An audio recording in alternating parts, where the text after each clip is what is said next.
안녕하세요. 옛이야기입니다. 오늘도 와주셔서 감사합니다. 옛이야기 채널은 사연 읽어주는 남녀 채널에서 지금은 삭제되어 들을 수 없는 21년도에 소개해드린 사연 중 베스트 사연만 뽑아 다시 읽어드리는 채널입니다. 구독과 좋아요 부탁드리며 오늘의 사연 바로 시작하겠습니다. 안녕하세요. 전 강원도 강릉에서 태어났습니다. 평범한 가정의 남매 중 첫째 딸이었고요. 아버지는 한때 여러 척의 배를 가지고 계시기도 하셨어요. 선장을 따로 두고 오징어 잡이 배를 운영하시면서 별도로 일을 하셨는데 그게 바로 오락실이었어요. 아버지가 운영하시던 당시 오락실은 강릉 최고의 명소였고 그곳에는 항상 많은 학생들과 시민들로 북적대고 했었죠. 그런데 어느 해인가 강릉에 태풍이 불어 물난리가 난 적이 있었어요. 시내에 있던 저희 오락실도 완전히 물에 잠겼었죠. 당시 물에 잠긴 기계들은 결국 못쓰게 되어 새 기계들을 가져와야 했고 그참에 가게의 실내 디자인도 바꾸기로 했었습니다.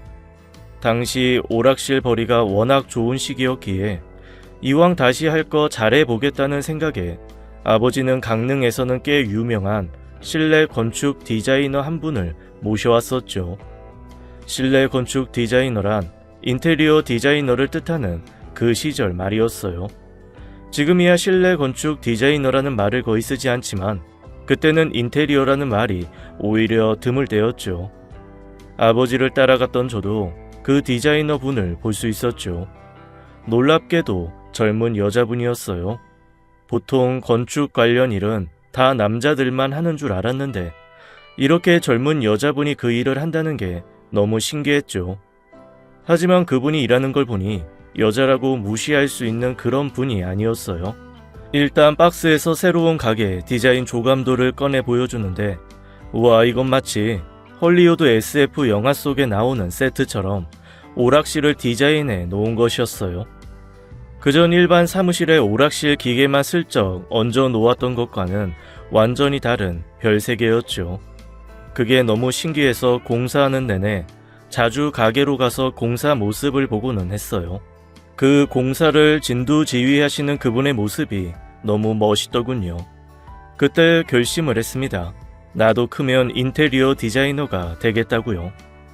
그래서 전 서울에 있는 모 대학 실내 건축학과에 진학을 했고 졸업과 동시에 전문 인테리어 회사에 들어가게 되었습니다. 많이들 인테리어 회사에서 집이나 식당, 사무실 같은 인테리어 일을 많이 하는 걸로 아시지만 제일 많이 하는 일은 상업 공간 설계입니다. 주로 백화점에 있는 매장들의 인테리어를 하는 일이 제 주업이라는 거죠. 일정 수준 이상의 큰 인테리어 회사 입장에서는 사실 가끔씩 들어오는 고급 주택이나 식당 같은 것보다는 정규적으로 일을 할 수 있는 상업 공간 일을 훨씬 선호하고 이를 중요하게 생각합니다.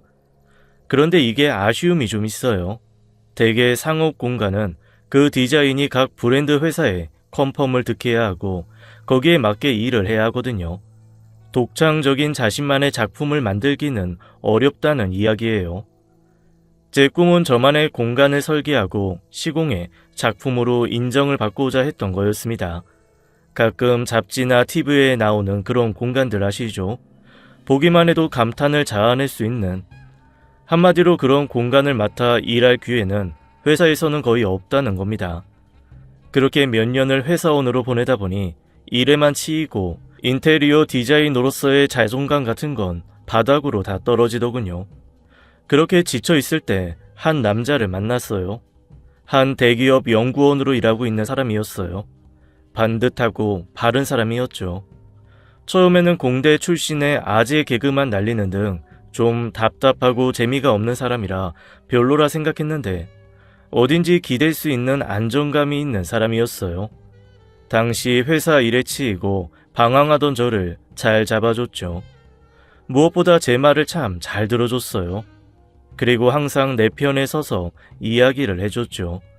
만나볼수록 이 남자라면 항상 내 편에 서줄 것이라는 확신이 들더군요.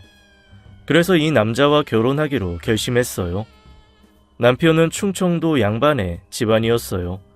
처음 남편 부모님을 만나보니 항상 우리 광산 김씨라는 말을 달고 사시는 분이셨어요. 충남 부여에 있는 종갓집을 가보니 시부모님 말씀이 빈말이 아님을 알 수 있겠더라고요.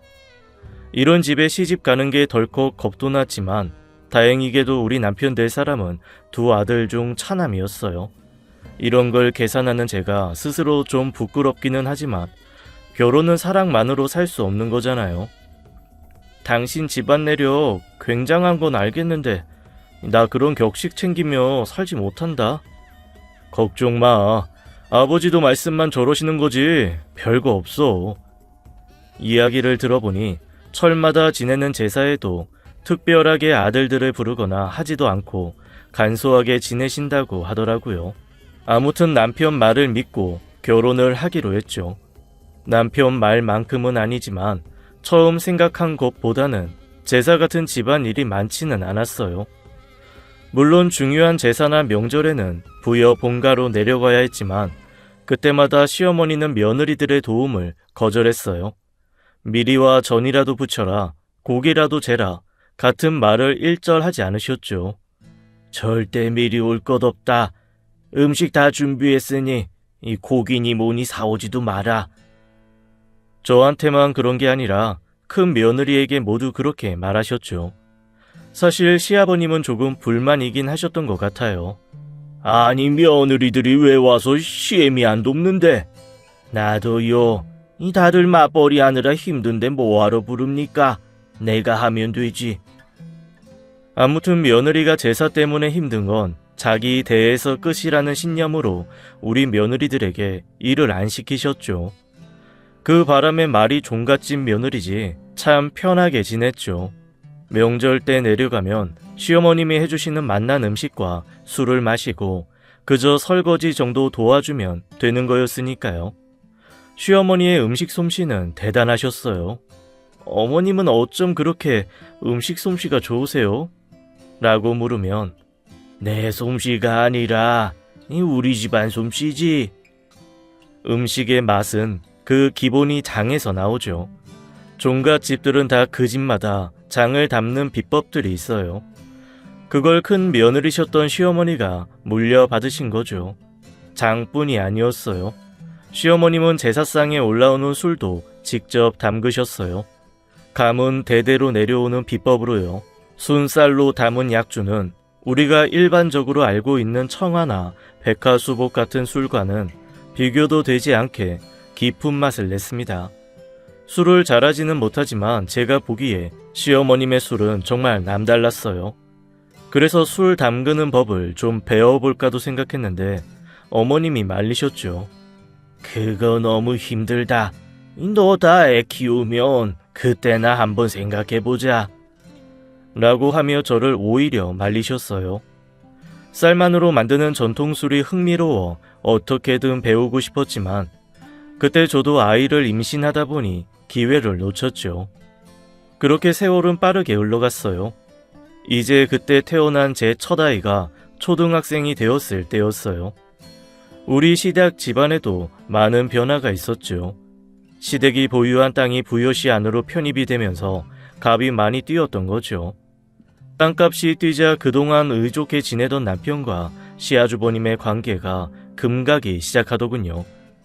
특히 사업을 하고 계시던 시아주버님은 그 땅을 처분해 자신의 사업 자금으로 쓰려고 혈안이 되어 있었고 어떻게든 아버님을 설득하기 위해 뻔질나게 본가를 드나드시는 것 같았어요. 분위기를 보니 아버님은 이미 아주버님에게 그 땅을 줄 생각을 하고 계셨어요. 이유는 바로 그 집에 있는 손자들 때문이었죠. 시어머님은 그러지 않으셨지만 시아버님은 손자를 못 낳는 저와 제 남편을 탐탁하지 않게 생각했어요. 명절 때 내려가면 항상 손자들만 반기시고 손녀인 저희 딸에게는 눈길 하나 주지 않으셨죠. 어느 순간 손자를 낳지 못한 저를 죄인 취급까지 하시고요. 결국 그 땅을 큰 아들에게 주겠다고 대놓고 선언하셨어요. 나 죽으면 누가 내 제사 지내주겠냐? 우리 장손밖에 더 있어.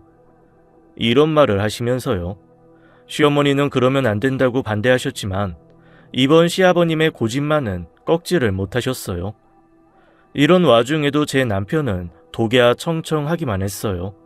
공대생의 연구원이었던 만큼 아버님의 재산에 대해서는 일체 관심을 두지 않았습니다.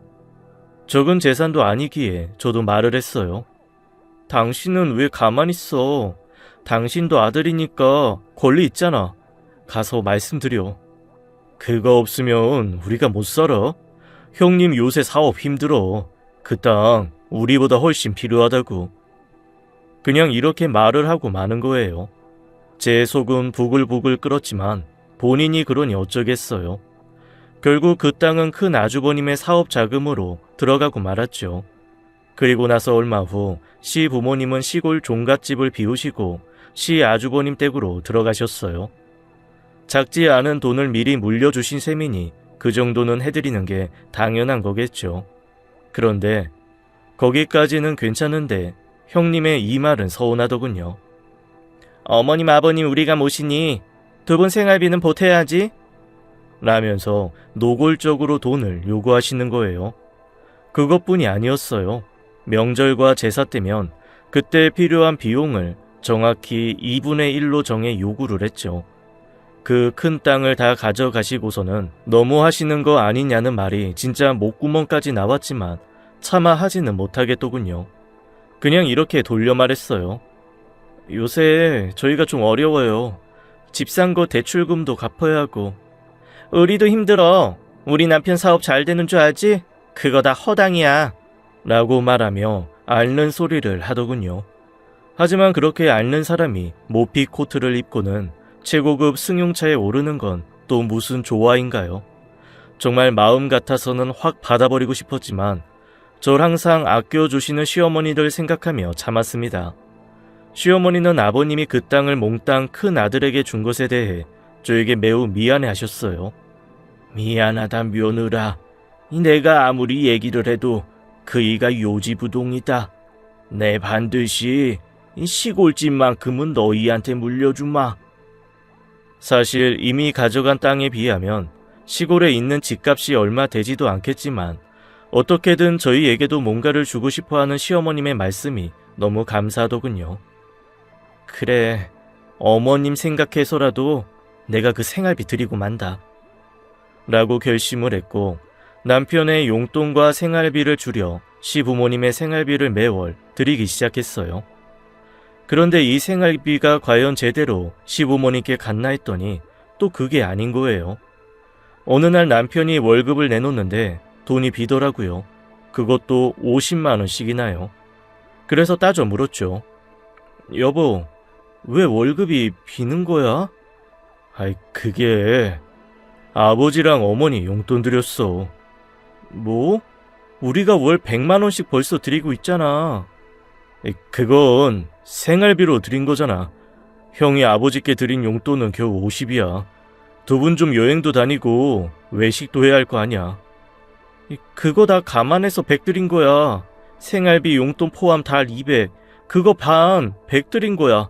그런데 용돈을 50을 드렸다고? 그렇게 말하시던데. 정말 어이가 없었습니다. 두 분 한 달 생활비 용돈 합쳐 200 정도 들어가니 그거 반을 책임진 거였습니다.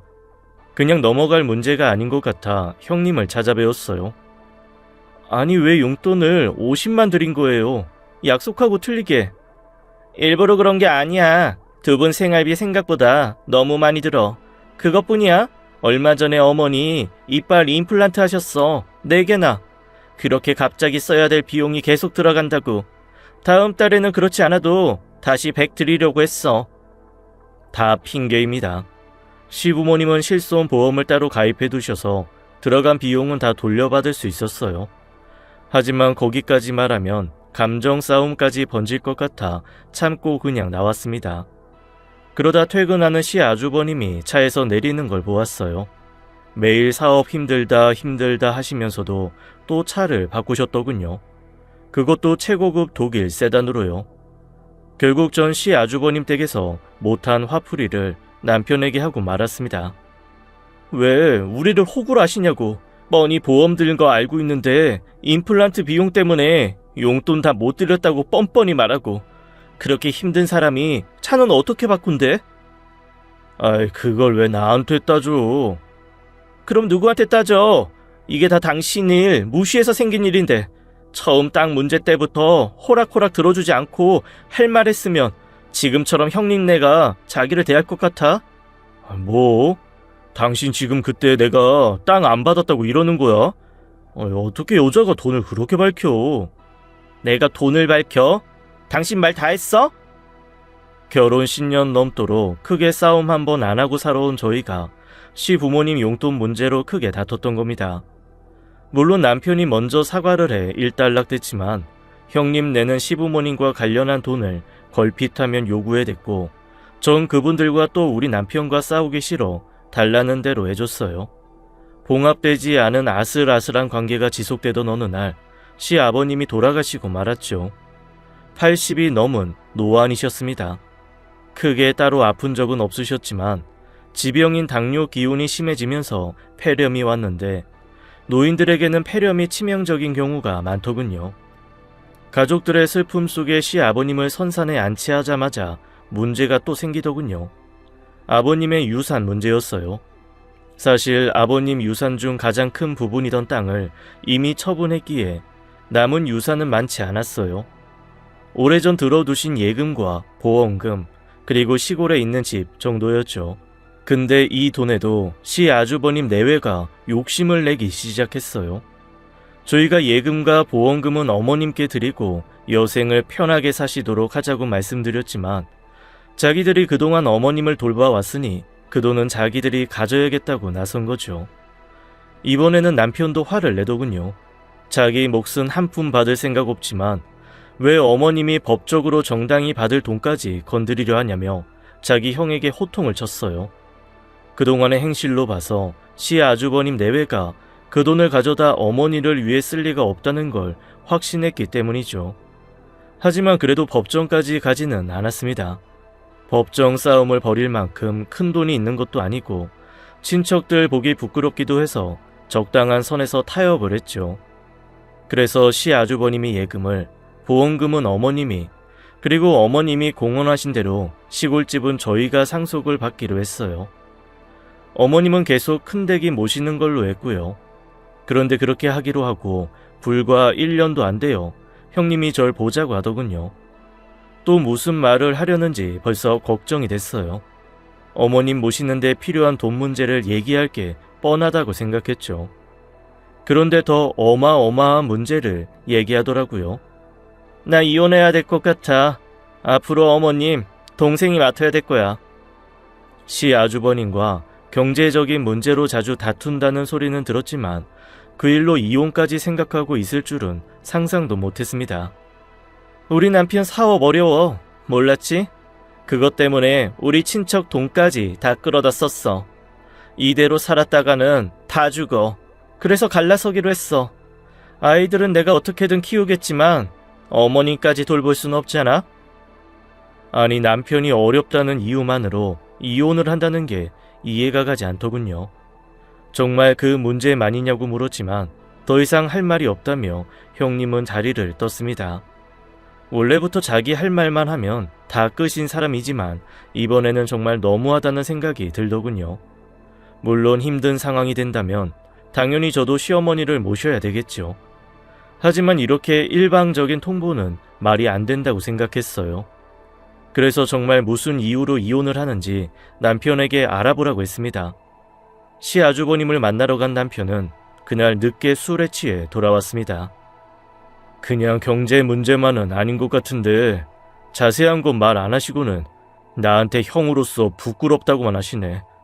그러면서 어머니는 자신이 끝까지 모실 테니 걱정하지 말라고 하시더라고.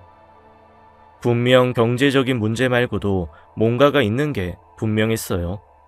그걸 남편이 알고도 말을 안 하는 건지 아니면 정말 모르는 건지는 알 수 없지만요. 아무튼 그 다음 날인가부터 형님과 시아주버님은 별거에 들어갔어요. 어머님은 약속대로 시아주버님이 계속 모시기로 하셨고요. 솔직히 어머님을 저희 집으로 모시고 오려고 해도 어머님 방을 하나 만들려면 아이 방을 없애야 할 정도로 저희 집은 좁았습니다. 그래서 그냥 시아주버님 말대로 하기로 하고 넘어갔죠. 하지만 자꾸 시어머님 걱정이 되는 거예요. 시어머님 성격상 호라비 꼴이 된 시아주버님 댁에 있으면 밥이며 빨래, 청소까지 온갖 집안일을 다 하실 게 뻔한데 고령에 그런 일을 하시려다 혹시 탈이라도 나면 어쩔까 하는 걱정이 들었기 때문입니다. 그래서 남편에게 물어도 보고 시어머님께 전화도 넣어보고 했죠. 그럴 때마다 아무 걱정 없이 잘 지내신다는 말만 하더군요. 하지만 전 그 말을 그대로 믿을 수는 없었어요. 저희 남편은 남의 말을 잘 들어주는 착한 사람이긴 하지만 그건 그 속뜻을 잘 모르는 곰가라는 눈치 없는 사람이라는 뜻도 되거든요. 그런 사람이 현재 어머님이 어떻게 지내는지 제대로 알 리 없고 어머님 역시 아무리 힘든 일이 있어도 내색을 하는 분이 아니니까요. 아무래도 제가 직접 어머님을 지내시는 모습을 보는 게 나을 것 같아 슬쩍 낮에 어머님을 보러 시아주버님 댁으로 갔었죠. 역시 나였어요. 팔순의 시어머님은 앞치마까지 두르고는 집안 청소를 하고 계시더군요. 시아주버님은 어머님을 모시는 게 아니라 부리고 있던 거였어요. 물론 그런 걸 시아주버님이 의도하지는 않으셨겠죠. 하지만 이대로 두고 보는 게 좋지 않다는 생각이 들더군요. 어머님, 힘든 게 이런 걸 왜 하세요? 내가 아니면 누가 하냐? 제가 하면 되죠. 저 부르세요. 알겠다고는 하셨지만 시어머님은 그럴 뿐이 아니었어요. 그래서 그냥 2, 3일에 한 번꼴로 제가 시아주머님 댁에 가고는 했죠. 그러다 보니 결국 제가 두 집 살림을 맡아 하는 꼴이 되더군요. 그러다 생각을 했어요. 이게 과연 맞나? 이걸 몇 달, 아니 몇 년간 할 수가 있나? 답이 나오지 않았어요. 거기다 이혼을 하게 되면 위자료와 재산 분할 때문에 아주버님의 집을 처분해야 한다는 소식도 들리더군요. 뭔가 다른 방법을 세워야겠다는 생각이 들었어요. 하지만 아까 얘기한 대로 시어머님을 모시기에 지금 저희 집은 너무 협소했어요. 그렇다고 더 큰 집으로 이사를 갈 형편도 아니었고요. 그때 생각났어요. 어머님이 물려주신 시골 종갓집이. 그래, 그리고 가서 사는 것도 방법일 거야. 고민 끝에 남편에게 말을 꺼냈어요. 나 애기랑 어머님 모시고 시골 내려가서 살까? 무슨 소리야? 그럼 난 어떡하고? 주말 부부 해야지. 하지만 방법이 없잖아. 아주버님 집도 팔아야 되는 상황이고 그렇게 되면 우리가 모셔야 되는데 지금 집에서 무슨 수로 어머님을 모셔. 그리고 나 서울 사는 것도 이제 지겹다. 어머님 집 경치 좋잖아. 우리 딸 더 크기 전에 진짜 전원 생활이 뭔지도 보여주자. 그렇지 않아도 그때 전 서울 아파트 생활이 지겨웠었어요. 원래 제가 서울 사람도 아니잖아요. 제 전공 실력을 발휘해 인테리어만 제대로 하면 큰돈 들이지 않고도 부여의 시골집을 근사한 개량 한옥으로 만들 자신이 있었거든요. 남편도 처음에는 완강히 반대했지만 결국 제 말을 들어주더군요. 물론 어머님도 내 편에 서주시지는 않았어요. 나한테 얹혀 살 생각 없다면서 버티시더라고요. 시골집에는 자기 혼자 내려가 살겠다고요. 하지만 전 물러나지 않았어요. 저 옛날부터 시골에 살고 싶었어요. 저 강릉 출신이잖아요. 그럼 강릉 가서 살아. 이 부모님 근처에서 괜히 시어머니 모신다고 그러지 말고. 에이, 강릉 싫어요. 제가 물을 무서워하거든요. 아이, 물가에서 자란 사람이 물이 무서워? 물가라뇨. 전 시내에서 자랐어요. 그렇게 말하면서 어머니를 설득했죠. 진짜 물이 무섭냐고요? 저 바닷물에서 수영 배웠어요. 물속에 들어가면 1시간이고 2시간이고 떠 있을 수 있어요. 아무튼 전 그렇게 아이와 시어머니를 모시고 시골에 내려갔어요. 낡은 집은 제가 원하는 것만큼 다 고치지는 못했지만 남들이 보기는 충분히 예뻤나 봐요.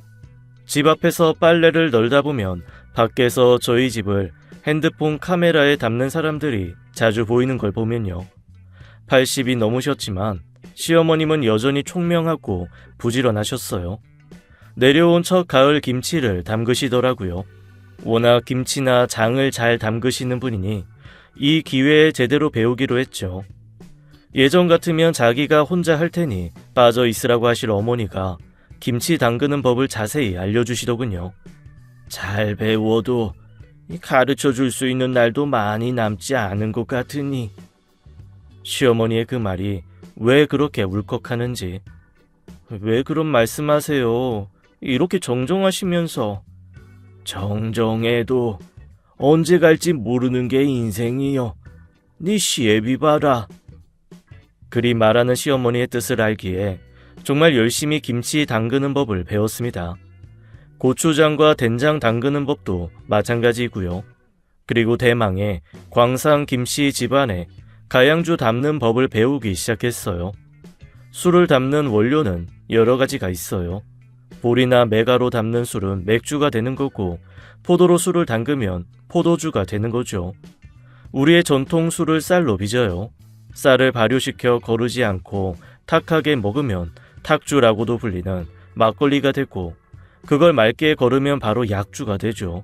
그리고 이 술을 끓여서 증류를 하면 바로 소주 혹은 증류주라는 높은 도수의 독주가 되는 거예요. 곡물을 술로 발효시켜주는 건 곰팡이인 누룩이 하는 일이죠. 그런데 이 누룩이라는 게 지역별로, 아니 집별로 나오는 누룩이 달라져요. 부여에 있는 집 서늘한 창고에서 배양되는 누룩은 거기만 있는 거예요.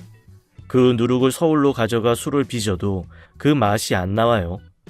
전 어머님이 본인의 시어머니에게 배운 그대로 그 집 창고에서 배양된 누룩과 지역 최고의 명쌀로 술을 만드는 과정을 배웠어요. 그동안 그저 말로만 들었지만 정말 이 일이 보통 일이 아닌 거예요. 그야말로 장인이 할 만한 일이랄까요. 물론 술의 맛은 그만큼 훌륭했고요. 전 시어머니의 이 술이 그냥 우리 제사상에만 올라가는 게 너무 아쉬웠어요. 이 술을 널리 알릴 방법이 없나 고민을 하고 인터넷을 뒤져보니 전통주를 만드는데도 명인이라는 게 있더라고요. 그래서 수소문에 그걸 지정하는 기관에 어머님의 술을 들고 갔죠. 술의 맛을 보고 만드는 과정을 들은 담당자가 이 정도의 술이라면 전통주 명인 선정이 가능할 것 같다고 하더군요. 무엇보다 어머님이 기뻐하시더라고요. 그저 당신께서 당신의 시어머니에게 꾸짖음을 들으며 배운 술 빚는 법을 나라까지 인정해 준다니 감회가 남다르신 거였죠. 명인이라는 호칭을 아무에게나 주는 건 아니니까요. 전 어머님의 술을 지키기로 했어요. 아까 말씀드린 것처럼 이 술은 저희 집안의 술이고, 이 술을 만드는 누룩은 바로 부여의 이 집에서만 나와요. 전 이곳 누룩을 이용해 어머님의 전통주를 좀 더 대량 생산할 수 있는 시설을 마련하기로 했어요. 돈은 명인으로 선정되어 시와 도에서 지급한 지원금에 저와 어머니의 사비를 더해 전통의 방식을 해치지 않는 선에서 크기를 확대했어요. 그리고 전 어머니가 만드는 술의 후계자가 되었죠. 물론 이 후계자도 나라의 지정을 받는 과정을 거쳐야 되고, 적어도 5년 이상 꾸준히 이 일을 이어받아야 하지만, 저는 어머님 술이라면 그 이상의 시간을 투자해서라도 배워야 할 전통 문화라 생각했어요. 그렇게 술을 배운 시간이 벌써 5년이 흘렀네요.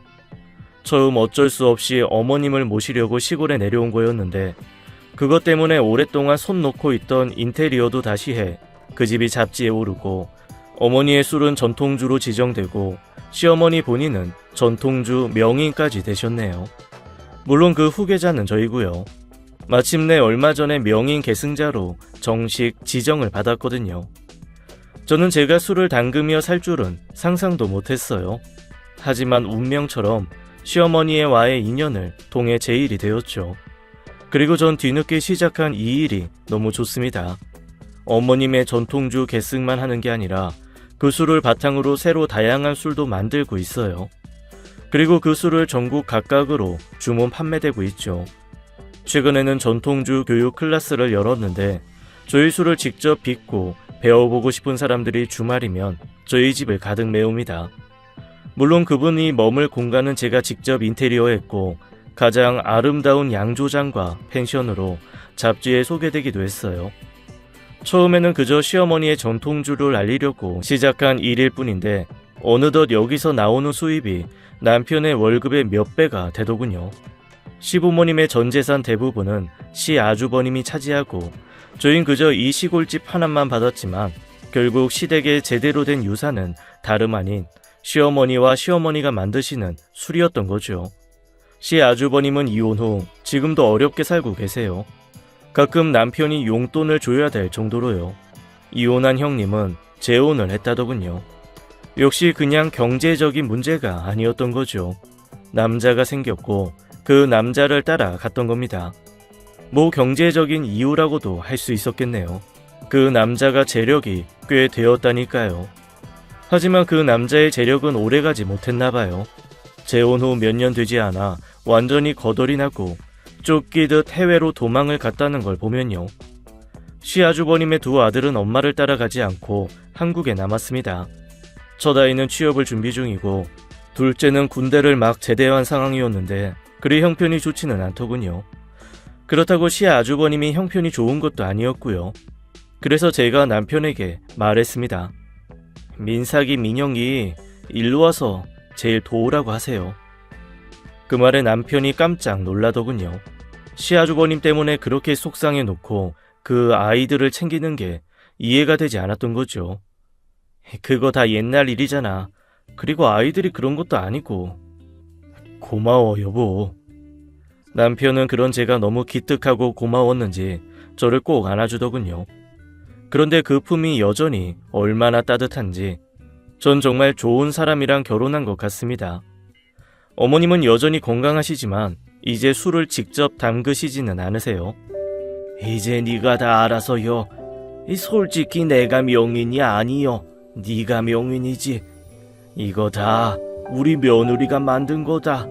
나는 그렇게 생각해. 시어머니가 인정해주는 그 말씀에 왈칵 눈물이 나더군요. 그 말이 그동안 제가 제 인생을 제대로 살았다고 인정해 주시는 것 같았거든요. 앞으로도 전 제대로 살고 좋은 술을 만들 거예요.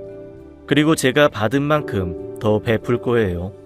그것이 제게 다 복으로 돌아오리라는 걸 알거든요. 그 복이 꼭 물질적인 것 뜻하는 게 아니에요. 그저 넉넉한 오후의 햇살을 보며 쉴 수 있는 즐거움만으로도 충분히 행복하다는 걸 이제 알거든요. 이제 마지막 바람은 제 천직을 찾아주신 어머님이 아프지 않고 오래오래 저희 곁에 머물렀으면 하네요. 지금까지 예니악이었습니다. 끝까지 함께 해주신 여러분 감사드리며 저희는 다음 사연으로 돌아올게요. 감사합니다.